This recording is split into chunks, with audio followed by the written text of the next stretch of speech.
Muy buenas tardes.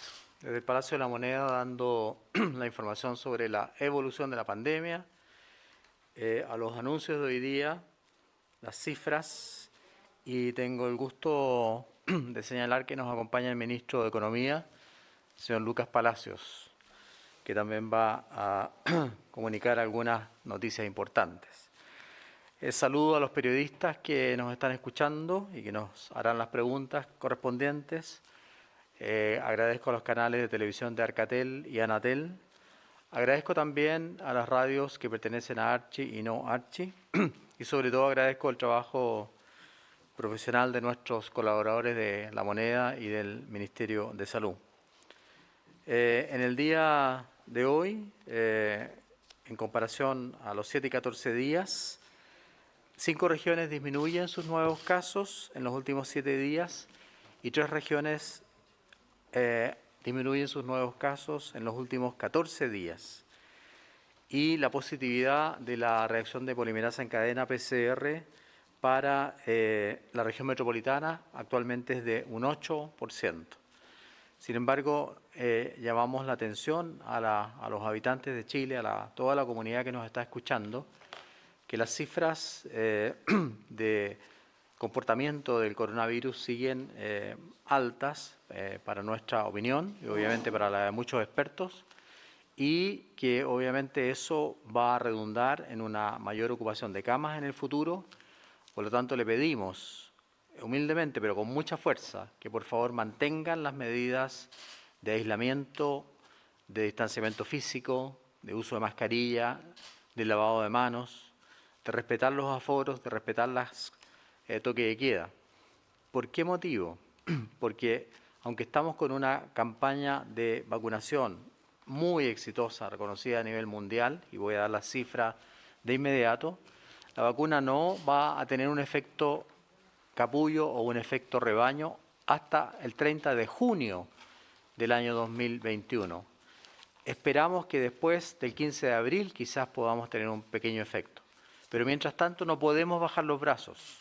¿Por qué motivo?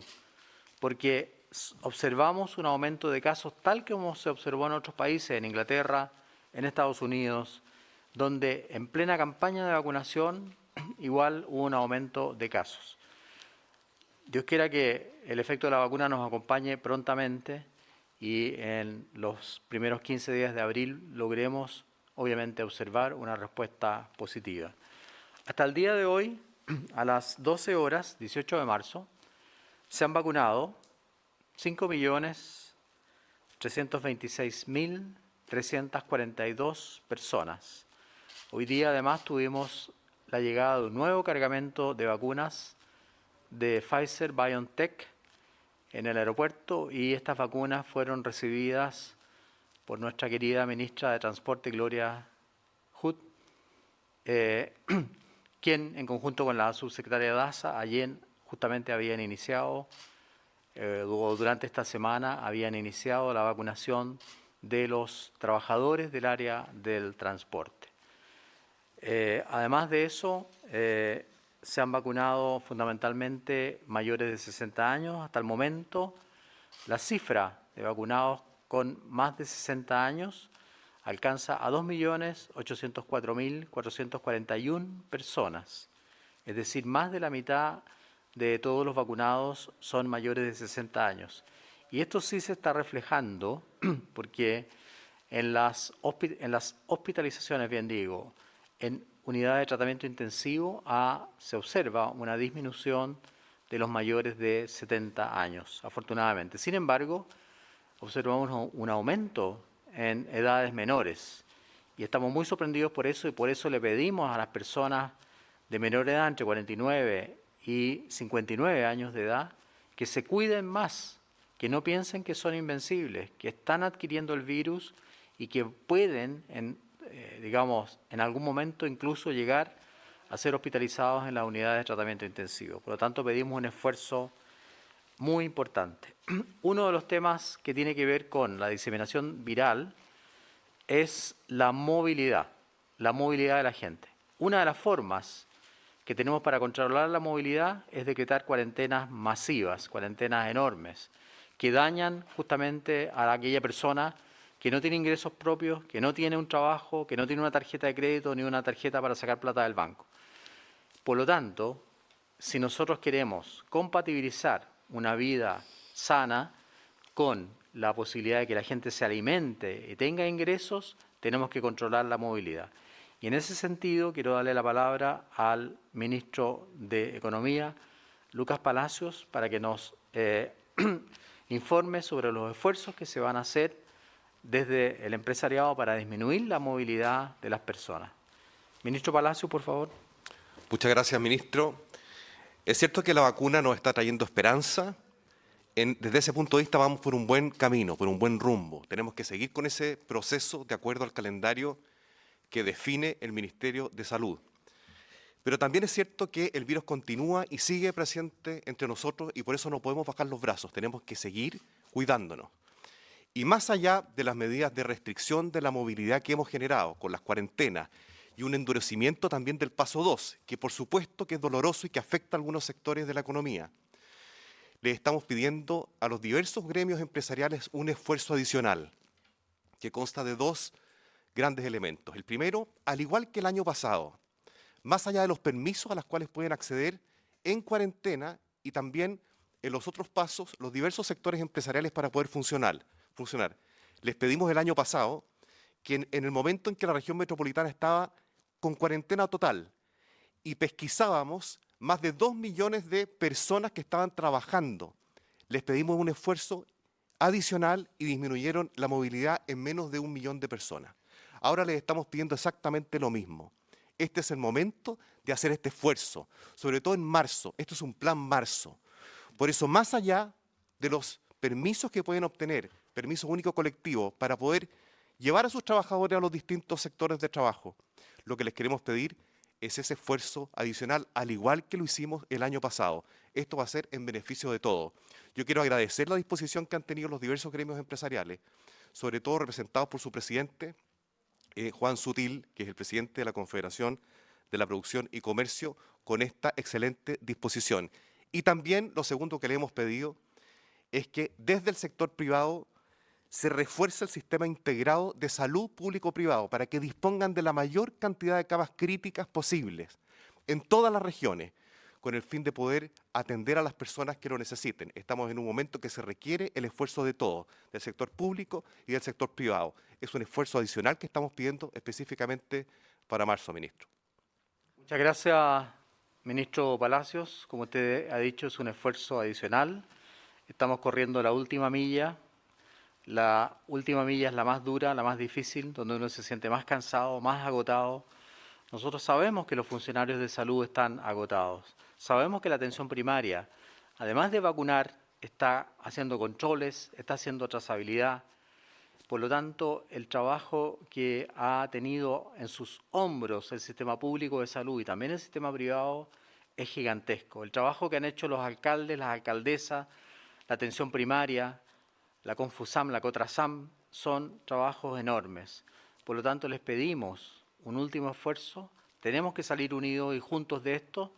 Y siempre Chile ha sido resiliente y ha sido capaz de levantarse de los más grandes catástrofes, de los más grandes problemas que nos ha enviado a veces la naturaleza y en este caso un virus. Por lo tanto, les pido fuerza, les pido con mucha humildad un último esfuerzo para avanzar, salvar vidas y sobre todo proteger a nuestros adultos mayores y a toda la población de Chile. Le doy la palabra a continuación a la doctora Paula Daza para que nos dé a conocer los anuncios del día de hoy. Doctora Daza. Muchas gracias, ministro. Bueno, muy buenas tardes. Y después de evaluar durante la mañana en el Comité COVID en relación a la situación epidemiológica en nuestro país y en relación al paso a paso, los siguientes anuncios son en todas las comunas las siguientes. Avanzan a transición a partir del día lunes 22 de marzo a las 5 de la mañana en la región de Maule, Pencahue. Avanzan a preparación en la región de O'Higgins, Coinco y Peralillo. En la región de Maule, Retiro. En la región de Ñuble, Bulnes. Retroceden a transición a partir del día sábado 20 de marzo a las 5 de la mañana, en la región de Atacama, Diego de Almagro y Vallenar, en la región de Coquimbo, con Barbalá, en la región de Valparaíso, la comuna de Olmué, en la región de O'Higgins, Graneros, en la región de Biobío, Santa Juana, en la región de la Araucanía, las comunas de Pucón y Gorbea. Retroceden a cuarentena a partir del día sábado a las 5 de la mañana en la región de Tarapacá, Iquique y Alto Hospicio. En la región de Valparaíso, las comunas de Concón, Quilpué, Villa Alemana, Nogales y Viña del Mar. En la región metropolitana, las comunas de Curacaví, María Pinto, Buin, Calera de Tango, La Cisterna, Talagante, la comuna de Santiago y San Ramón. En la región de O'Higgins, las comunas de Chépica y Chimbarongo. En la región de Ñuble, San Ignacio. En la región de Biobío, las comunas de Florida y Los Álamos. En la región de la Araucanía, Curarrehue, Curacautín y Lautaro. En la región de Los Lagos, la comuna de Río Negro. Esos son los movimientos. Como todos los jueves anunciamos los retrocesos, empiezan a regir desde el día sábado a las 5 de la mañana y los avances a partir del día lunes a las 5 de la mañana. Muchas gracias, ministro. Muchas gracias, doctora Daza. Paralelamente, quiero dar dos anuncios muy importantes. En primer lugar, a partir de la próxima semana serán vacunados todos los vocales de mesa.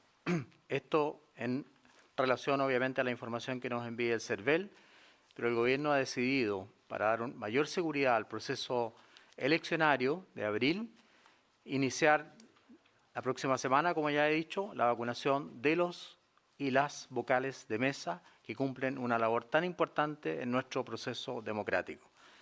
Además, quiero anunciar que se vacunarán a los padres, madres, cuidadoras y cuidadores de aquellos niños que por tener una edad que no pertenece al grupo donde la vacuna está autorizada, pero que tienen, por ejemplo, un cáncer, una leucemia, una enfermedad inmunológica, los padres, madres, cuidadoras y cuidadores de aquellos niños serán vacunados para protegerlos. Se llama protección efecto capullo, es decir, rodearlos de un ambiente de protección. Así que eso también será anunciado en el calendario de la próxima semana, porque creo que aquellos niños, por tener, digamos, enfermedades que afectan su sistema inmunológico, podrían contagiarse del virus. Así que padres, madres, cuidadoras y cuidadores van a ser vacunados y además se vacunarán a las vocales y los vocales que participarán en el proceso eleccionario de abril. Le doy la palabra a continuación al doctor Alberto Duñac para que nos muestre las cifras del día de hoy. Muy buenas tardes. La situación en nuestro país, de acuerdo a los casos reportados, es la siguiente. 6.249 casos nuevos de COVID-19, de los cuales 4.391 son casos sintomáticos y 1.426 son casos asintomáticos.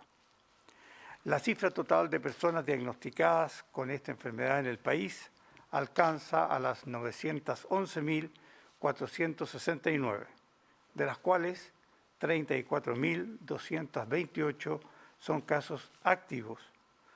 Los casos recuperados alcanzan los 854.827 personas. En cuanto a los fallecimientos, de acuerdo a las cifras entregadas por el DEIS, debemos lamentar, como es habitual, el fallecimiento de 172 personas, con lo cual la cifra de decesos asociados a esta enfermedad en lo que va de la pandemia asciende a los 21.988 personas en el país. En el día de hoy, 2.152 personas se encuentran hospitalizadas en unidades de cuidados intensivos y 1.881 de ellas se encuentran requiriendo de un apoyo de ventilación mecánica. En cuanto a la red de laboratorios, en el día de ayer se informaron los resultados de 70.195 exámenes PCR, con lo a nivel país, de los cuales 7.002 se encuentran ocupados. Eso es, ministro. Muchas gracias, subsecretario. A continuación, pasamos a escuchar las preguntas de los periodistas. Primera pregunta, por favor. ¿Cómo está, ministro? Subsecretario, buenas tardes. Karina Zúñiga, periodista de Tele 13. Quiero preguntarle por dos temas que generan ciertas críticas, las cuarentenas y la trazabilidad. Sobre cuarentena, ¿cómo se explica que hay ciertas comunas que quedan de una manera aislada, como por ejemplo Santiago, mientras sus comunas vecinas están en otra fase? Igual hay movilidad. ¿Se pierde el sentido de esta medida? ¿Por qué no hacer cuarentenas en bloques comunales?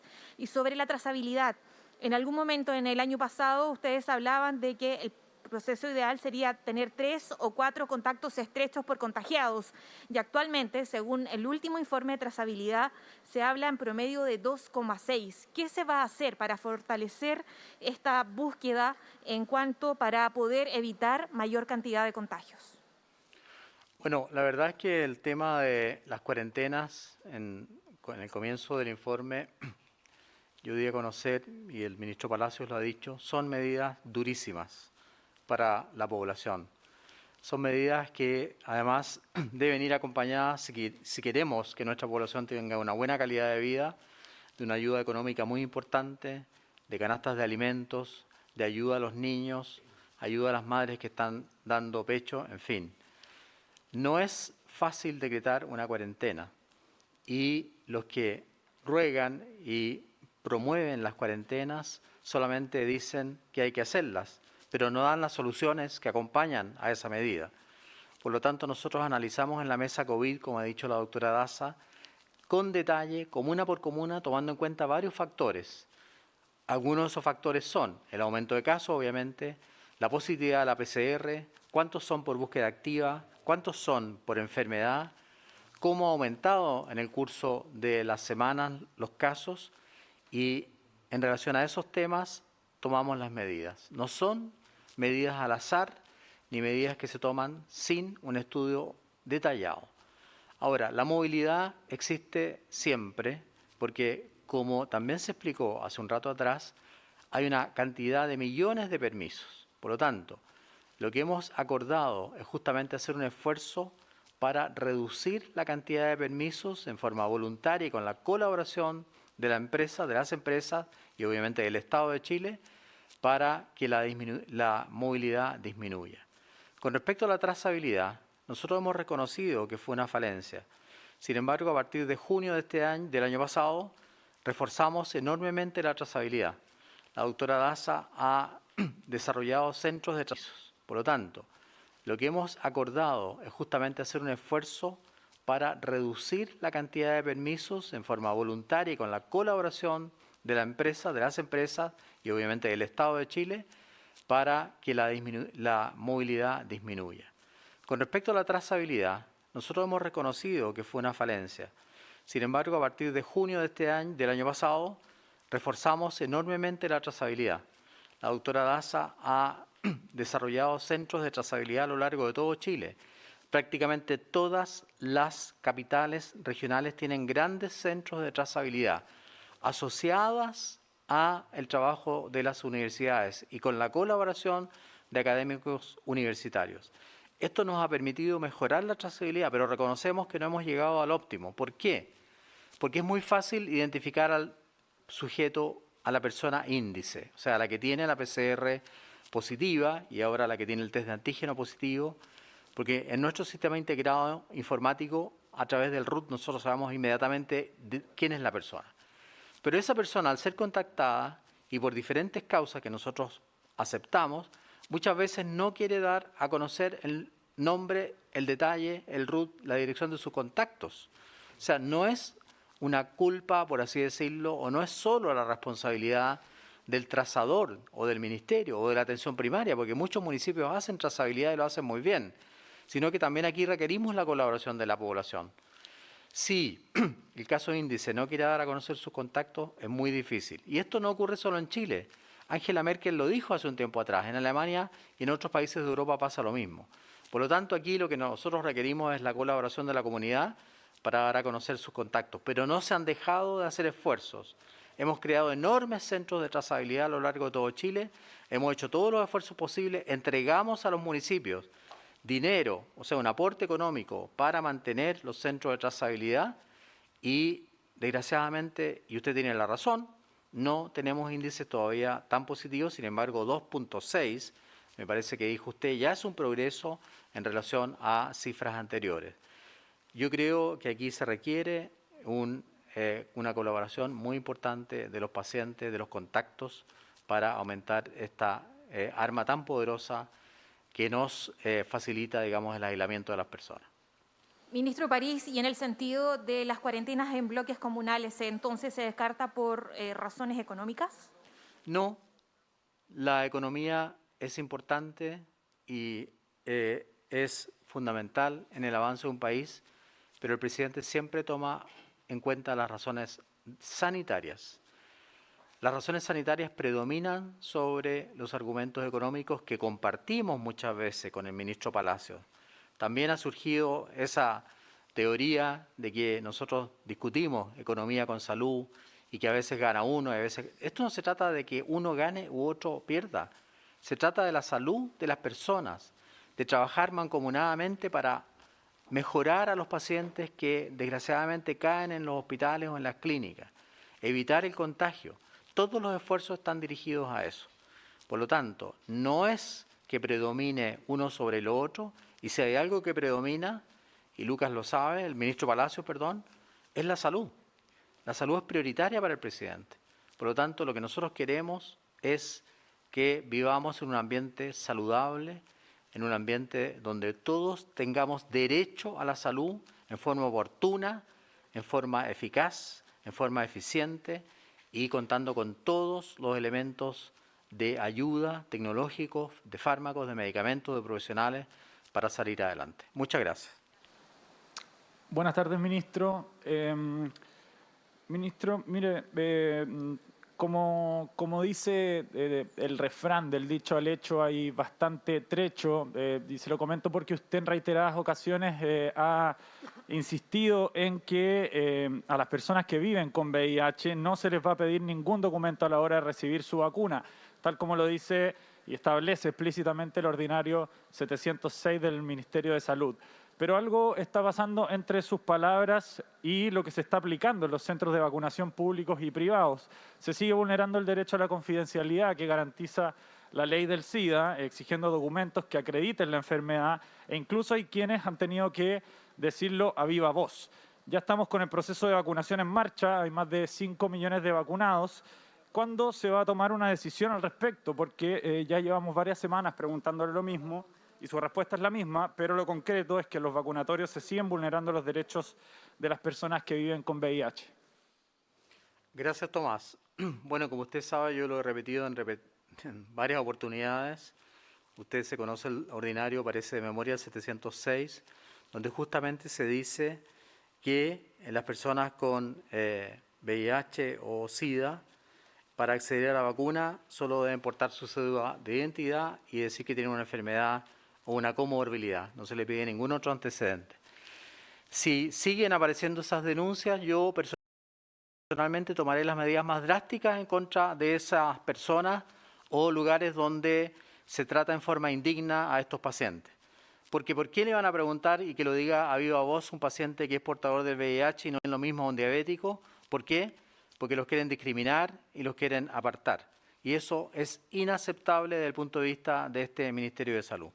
Así que si hay una denuncia, yo quiero que me la hagan llegar para que inmediatamente yo inicie un sumario sanitario en aquellos lugares de vacunación donde se maltrata y se vulneran los derechos humanos de estas personas que tienen una enfermedad como cualquier otra, una enfermedad crónica que tiene tratamiento, que tiene mejoría, como cualquier otra. ¿Por qué van a discriminar a un diabético, a un hipertenso o a una persona que tiene una enfermedad al corazón?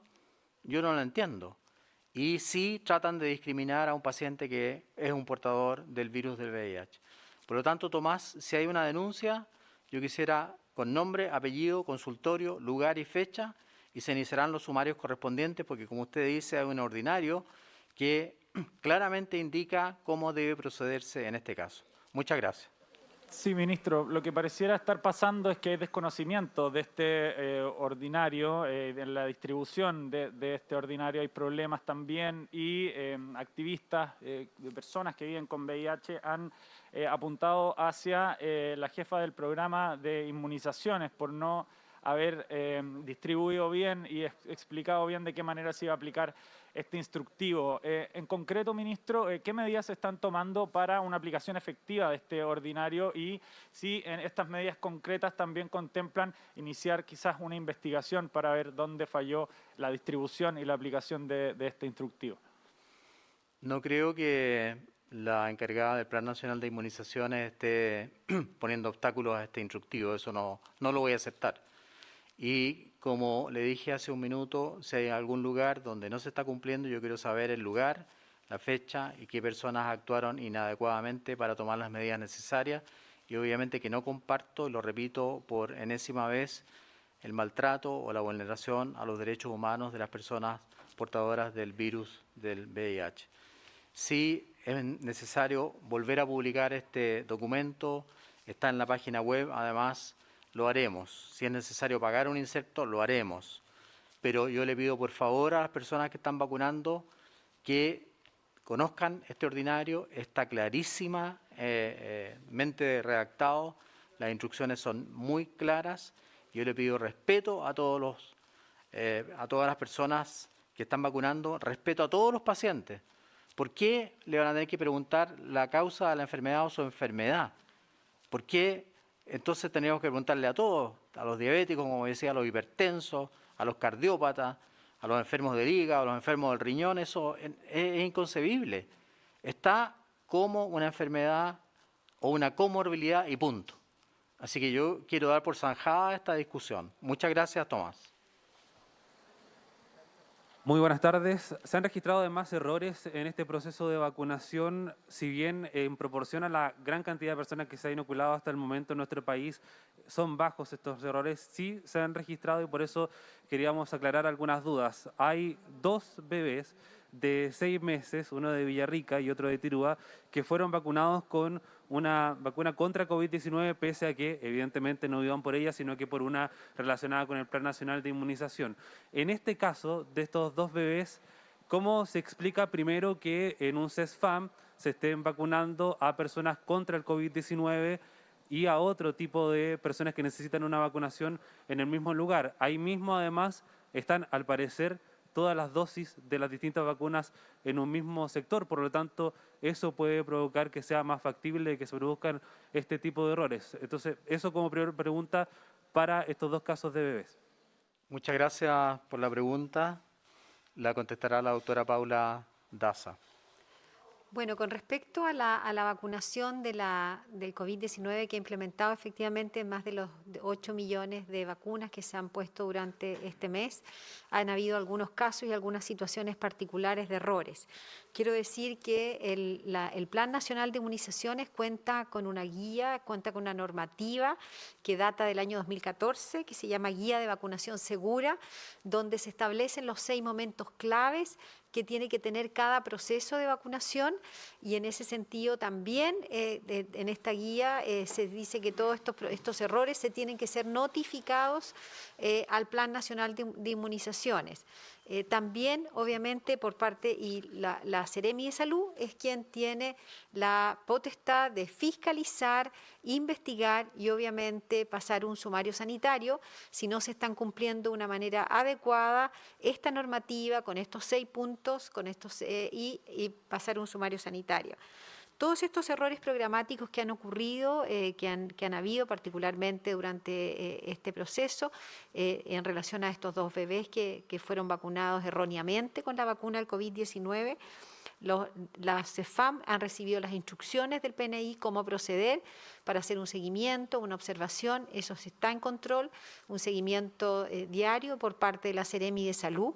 Obviamente está en proceso de investigación por parte de la Seremi de Salud de que aquí hubo claramente un no seguimiento de estos 6 puntos que dice la normativa. Y en ese sentido estamos esperando el resultado del seguimiento y de la investigación que ha hecho la Seremi de Salud, porque claramente en ambos casos hubo un error ya debido a que no fue de acuerdo a los lineamientos.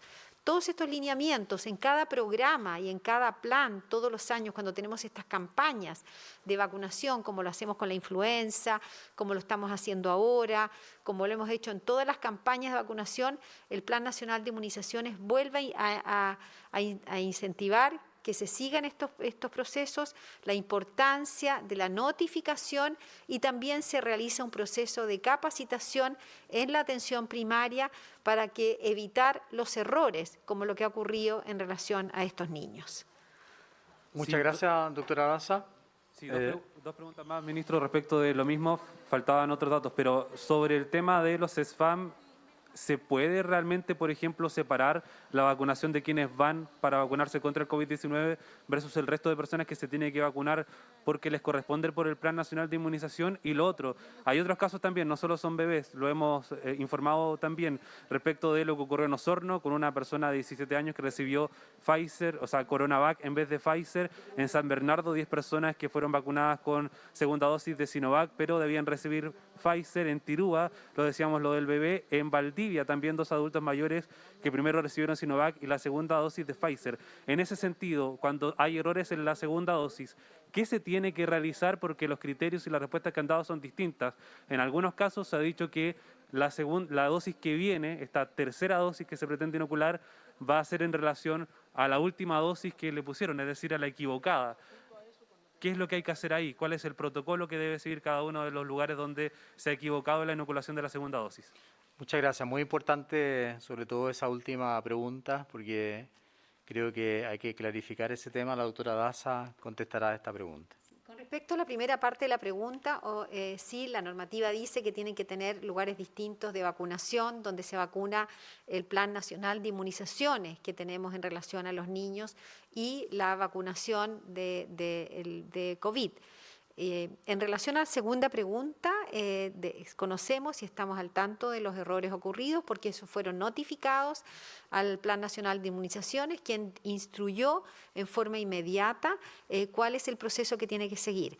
Y es lo que es siguiente, si todo proceso de vacunación donde han ocurrido estos errores, lo que debe corresponder es que se continúe en relación a la segunda vacuna. Es decir, si la primera vacuna fue Pfizer, la segunda vacuna fue Sinovac, es el proceso de vacunación de Sinovac, el debe de completarse con las 2 vacunas. Por lo tanto, estas personas deben vacunarse 28 días después de la vacuna Sinovac con la vacuna Sinovac para asegurar que termina su proceso de vacunación con la vacuna Sinovac. Y eso fue instruido por parte del Plan Nacional de Inmunizaciones a los CEFAM y a la atención primaria donde han ocurrido estos hechos. Muchas gracias, doctora Daza. Espero que con eso haya quedado bastante claro. Como dijo el periodista al comienzo, hemos vacunado a más de 5 millones de personas, 5.700.000 personas me parece, y han ocurrido estos efectos, digamos, de confusión, que en realidad son mínimos, pero nosotros los lamentamos. Y lamentamos sobre todo que niños pequeños hayan recibido la vacuna, porque no estaba todavía autorizada, pero yo pienso que sí va a ser autorizada en el futuro. Le pedimos disculpas a los padres y madres y esperamos obviamente que haya un mejor control, a pesar de que nosotros habíamos previsto este tipo de errores y hay protocolos para subsanarlos de inmediato. Muchas gracias. Siguiente pregunta, por favor. Hola, ministro. Hola, subsecretarios. Bueno, hay mucha preocupación por la ocupación de las camas UCI. Se habla de un 94% de ocupación a nivel país. En este ítem, ¿podríamos decir ya que se superó el pic de la primera ola? Lo otro, en este reporte también se habla de 193 camas críticas disponibles. ¿Son suficientes para la cantidad de pacientes que se proyectan para los próximos días? Y lo otro también, si a la luz de estas cifras alarmantes, ustedes han puesto en el escenario de enfrentar el dilema de la última cama. Y en otro tema, hay dos casos, uno de Estados Unidos, también otro de México, donde mujeres embarazadas fueron vacunadas contra el COVID-19 y transmitieron la inmunidad al recién nacido. ¿Qué antecedentes tienen de estos casos y si es posible hablar de puente de inmunidad? Muchas gracias. La primera pregunta la contestará el doctor Duñac y la segunda pregunta, que es muy interesante también, la contestará la doctora Paula Daza. Sí, en relación a las camas críticas, la primera reflexión que hay que hacer es la importancia que tienen el número de personas que están contagiadas día a día. Hoy día informamos 6.200 personas infectadas y 34.000 personas activas.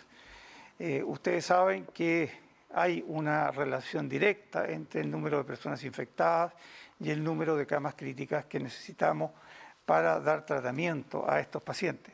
Por tanto, el llamado es, por favor, a cuidarse. Tenemos que disminuir las fuentes de contagio y así entonces podremos dar una respuesta eficiente en el término de las camas. Ahora, en el día de hoy, efectivamente, hemos superado el número máximo de camas críticas habilitadas en la primera ola. Sí, hoy día tenemos 3.336 camas habilitadas, lo que es 120 camas por encima de lo que fue la primera ola. Esto significa un tremendo esfuerzo de todo el equipo de salud, de las clínicas privadas y hospitales públicos, en lo que hemos llamado la red integrada, porque después de un año de esta pandemia hemos sido capaces aún de levantar esta enorme cantidad de unidades especializadas para dar la atención a nuestros pacientes.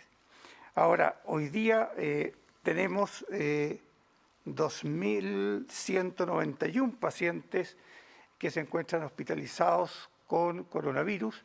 Esto también es superior al número de pacientes que tuvimos en la primera ola. De modo tal de que efectivamente estamos en una situación de altísima demanda.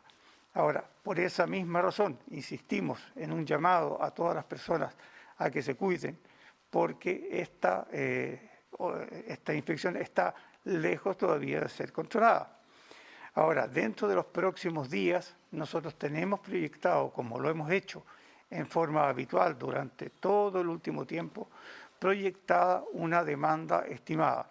Y esperamos que de aquí al próximo miércoles incrementar las camas actuales a 3.500 camas, de modo tal de ir satisfaciendo esa demanda que esperamos pueda ocurrir en los días que vienen. Muchas gracias, doctor Duñac.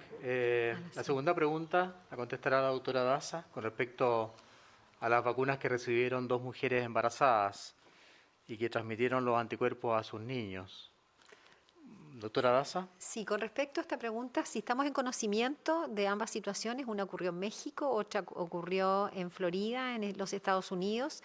En ambas situaciones son trabajadoras de salud y por eso fueron vacunadas, una a las 32 semanas, la otra mujer a las 36 semanas y se midieron anticuerpos en una a los 7 días posterior del nacimiento del recién nacido.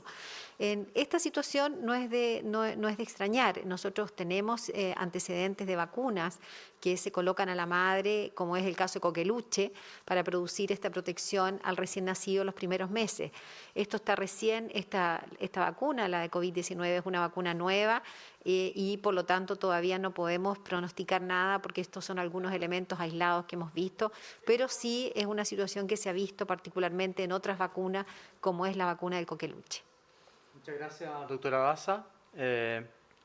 Sí, ¿Perdón? quedó algo pendiente, ministro. Le quería preguntar a usted si finalmente se han puesto como autoridades sanitarias en este dilema de la última cama, considerando la alta ocupación de las camas UCI que ha habido en estos últimos días, y al subsecretario Duñac sobre estas camas disponibles, estas 193 camas disponibles, ¿dónde están físicamente? ¿En qué regiones se concentran? El dilema de la última cama fue discutido en la mesa social COVID-19 mucho antes de que se me nombrara como ministro de Salud. Como resultado de esa discusión, que fue muy enriquecedora, la Universidad Católica y un grupo de universidades bajo el liderazgo del rector Sánchez emitió un documento sobre ese importante tema. Y nosotros obviamente adherimos a ese documento. Recuerdo que en todos los hospitales y clínicas de Chile debe haber un comité de ética que debe ser consultado en el caso de que por alguna razón se llegue a esa disyuntiva o a ese punto de criticidad. Por lo tanto, hay instrucciones claras al respecto, hay documentos al respecto y todos los departamentos de ética, de bioética, han escrito documentos al respecto y, como decía, se elaboró en la mesa social COVID-19 un documento en relación a esa situación tan dolorosa. Muchas gracias. ¿Cómo están? Muy buenas tardes. Ministro, ¿alguna duda respecto a la vacunación de los vocales de mesa? ¿Cómo se piensa hacer este proceso pensando que mañana se conoce el listado de vocales? Hay gente que se excusa, hay gente que finalmente no llega a ser vocal de mesa. Y lo otro, ¿de qué sirve vacunarlos si la protección, digamos, los tiempos para que llegue la protección no van a calzar? Estamos a menos de un mes de la elección y los tiempos de la vacuna son más que eso. Nosotros pensamos que en colaboración con el CERVEL vamos a recibir las listas de los vocales de mesa y obviamente que trataremos de vacunar a todos los que voluntariamente quieran vacunarse. La vacuna es voluntaria. Son 44.000 mesas, aproximadamente son 5 vocales por mesa, por lo tanto son 220.000 vocales los que tendríamos que vacunar. Sin embargo, estamos bastante seguros de que muchos de aquellos que son vocales ya han sido vacunados. Esto obviamente va a estar dirigido al grupo de vocales que aún no son vacunados por edad o por comorbilidad. Por lo tanto, no tenemos la cifra exacta de los que aún no han sido vacunados. Vamos a recibir el listado del CERVEL, se hará el cruce y iniciaremos la vacunación la próxima semana. Ya hay estudios que demuestran que con la primera dosis hay una respuesta inmunitaria. De hecho, ayer la Universidad Católica presentó los resultados del estudio hecho con CoronaVac y después de la primera dosis hay respuesta inmunitaria. Después de la segunda dosis y después de 14 días, obviamente que se observa una respuesta inmunitaria mucho más satisfactoria. Pero si nosotros tenemos la oportunidad de iniciar la vacunación en estas personas que hacen un sacrificio, que están 2 días trabajando ahí para poderlas proteger, yo creo que vale la pena hacer ese esfuerzo y vacunarlas. La crítica al revés sería ¿por qué no los vacunan? Porque aquí, como he dicho siempre, palos porque bogas y palos porque no bogas. Yo creo que es mucho mejor hacer el esfuerzo de vacunarlas y vacunarlos porque van a tener inmunidad. Nosotros no sabemos que no es la inmunidad completa y lo hemos dicho muchas veces, pero es preferible que partan obviamente con su vacuna y es un reconocimiento además a su trabajo, a su dedicación, al proceso democrático, al tiempo que ellas y ellos dedican. Por lo tanto, obviamente que no estamos diciendo que van a quedar protegidas 100%, si nadie ha dicho eso. Estamos dando una luz de esperanza, como muchas veces hemos dicho, una ventana para que ellos inicien su vacunación a lo mejor antes de lo que le correspondía por edad, por el hecho de ser personas que se sacrifican para trabajar esos 2 días, abandonan su familia, dejan su casa y su hogar. Así que este es un reconocimiento también del gobierno al trabajo que ellos hacen para mantener este régimen democrático y esta tradición tan hermosa que tiene Chile. Muchas gracias. Con esto cerramos la comunicado de prensa hoy día y les deseamos una muy buena tarde.